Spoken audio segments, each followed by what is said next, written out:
What'd you do with my Bible? Oh, here it is. Here's my Bible at last. I'm carrying a Bible around with me. And look, it's been used, y'all. It's been used. And it, of course, is Peterson's interpretation, which I find myself relating to. Because Peterson, I can understand the language, and I need to understand the language. So here I am. What are you standing up for? I'm going to preach.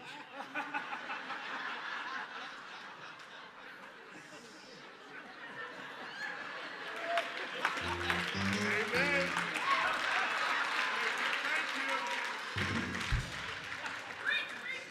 Yeah, I'm going to preach. Not going to hold me back.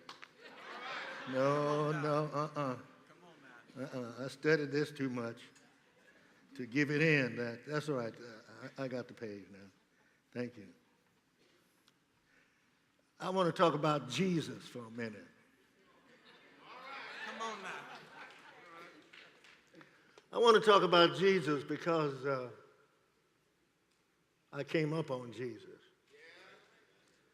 as a kid, 7 and 8 years old. My mother and my father were Methodist. And they said, we're going to put you in the ministry whether you like it or not. And I said, what is the ministry? And they said, just start letting us call you Reverend. So for 5 years, I would call them not mother and father, but Reverend. Hello, Reverend. Good morning, Reverend. And they'd call me Reverend. Because they wanted a son to be a preacher. And there were 5 boys in our family, and none of them even looked like a preacher. So I was chosen as the 4th child to be the preacher. And what I would do, and if you want to get this information from Jan in my book, it's downstairs in the bookstore. But what I would do is I got so good into it that everything that died around our home, whether it was roaches or rats or whatever, we would have a funeral. And I was always the preacher. Never anybody else but the preacher burying roaches. Now you can know we had a long and quick way of taking care of all of those nasty creatures. But we took care of them. My brothers one was black, one was white, one was yellow, and one was red. My sister was a white person. Now and I would sit them down and I'd say, all right, come on now, we're going to have some funeral. And I would preach like hell over them, I'm telling you. They were dead, we buried them. And if we didn't get any soon, we'd dig them up and give them another burial. 2 burials, 3 burials. Didn't make us no difference as long as they were being buried, you know. You see? And so there we were. So I've been a preacher a long time. Even though some of the battles that I engaged in were battles where preachers had said to me through the years, you're a great man, you're going to be somebody. Well, I found out they were lying. Because when the bishop of that area wanted to appoint me as the minister of one of the churches there, a nice church, you know, middle-class church, very nice, close to the university, close to, of course, Houston Tillotson College. And so he was getting ready to appoint me there, and some of the very ones who said, you are our boy, you're really great, you're going to be someone these days, recanted and said, don't send that bishop. Let him go out, get work some, so he can grow some. Well, they sent me to Hobbs, New Mexico. Now let me tell you something. Don't ever go to Hobbs, New Mexico. It is the worst town in America because it is full of that time, and I gather somewhat now, full of people who were concerned about oil. And being concerned about oil and other matters that related to oil, it was just quite a difficult situation. So I begged to come back to Texas. I said, send me anywhere in Texas, but take me out of this hole, which they did. And I went and worked at a college for a few years. But the important thing is I began to understand that the church was not the church. Because you see, the church I raised up on and that I knew was one of love. My parents had said, I'm going to love you whether you want to or not. I'm going to love you. And they loved me. And I had a breakdown when I was 12 years old. And they loved me back to health.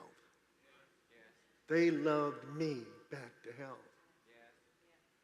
And I know now, more than ever before, that the Spirit is upon me because Jesus has given me something to preach about and to live about and to work about and to make happen. I have a spirit about me that I don't know where it came from, but it's here. And I know one thing, I never give up on people. I never will give up on human beings, never.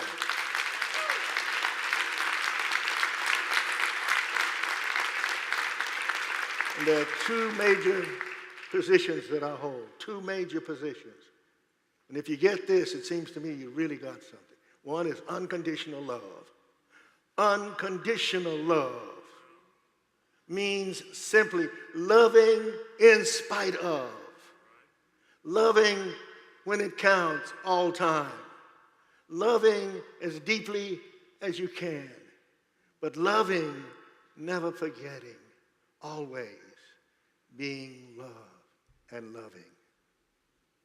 And here I am. Here I am through the years, loving. And the second one was, of course, accept people unconditionally. I don't care how you smell or look or what you're going through or how you're going through it. I don't care how torn up you may be or how filthy you may be or how less than human you would be.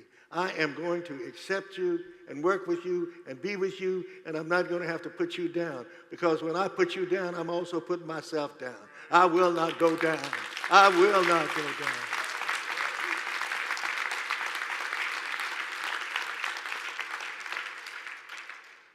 And I've had people through the years to challenge me. And that's all right. Challenge me. Because I know one thing. I know that the Spirit of the Lord is on me.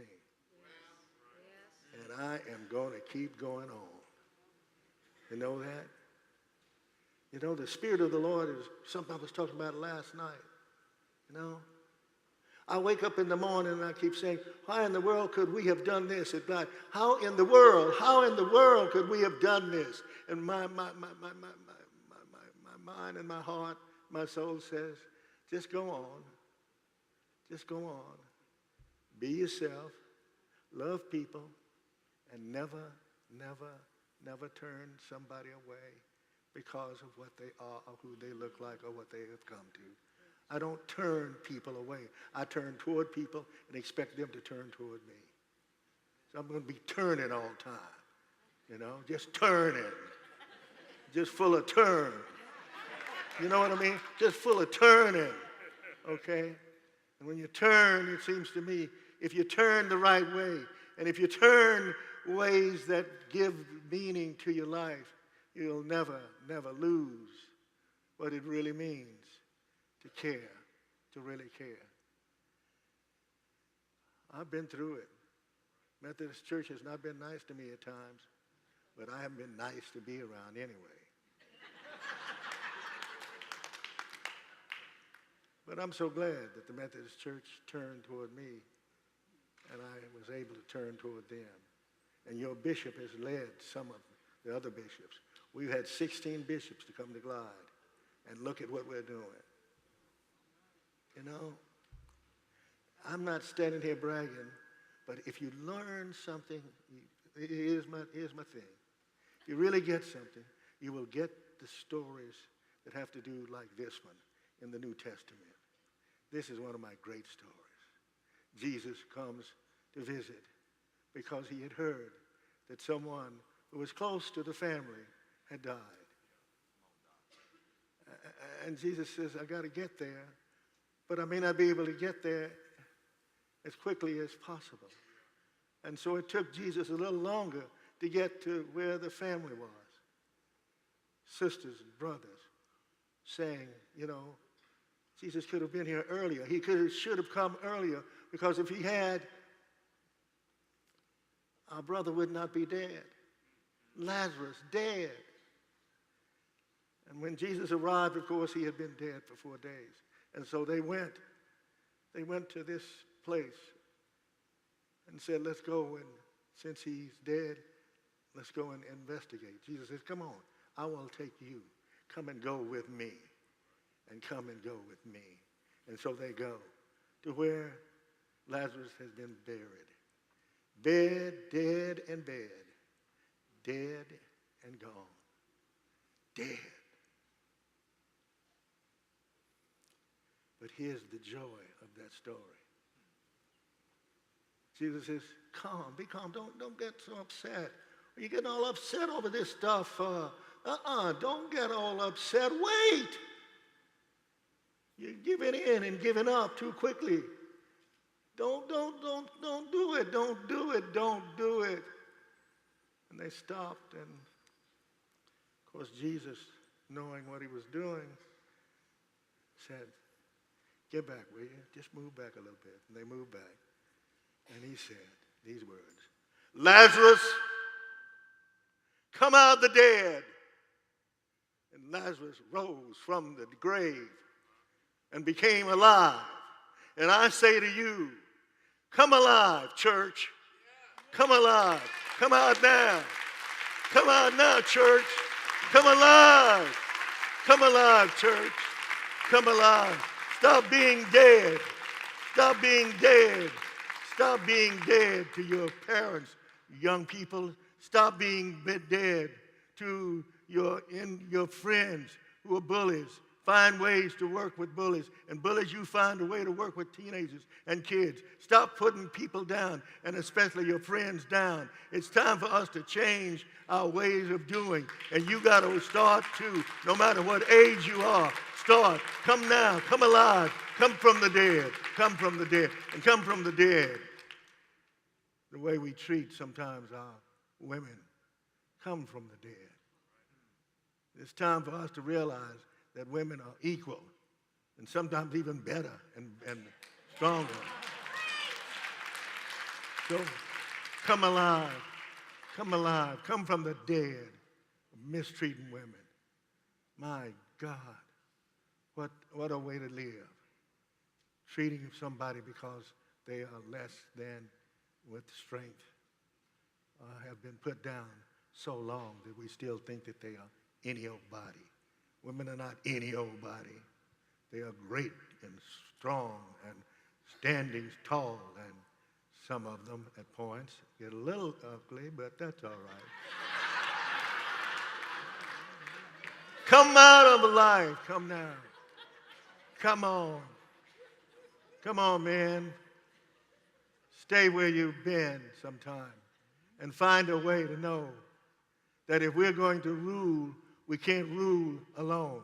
We have to have mates, and we have to have friends, and we cannot just go on taking sure that we're the rulers of the earth. No, there comes one that is even greater than any of us, and that force has to do with what we call the Spirit of God is upon us. And therefore, when the Spirit of God comes, we have to sit back and say, at last, I'm alive. At last, I'm coming alive. And so we come now, my brothers and sisters. We come now. I tell you, I can't say this too much, but I got to tell you, thank God for those of you that are willing to change when you need to change. just want you to make sure that we understand that change comes. Don't you know that song is right? Everything must change. Everything. So now that I've done what I've done, I'm going to do something. Stand up. I'm going to sing a song with you.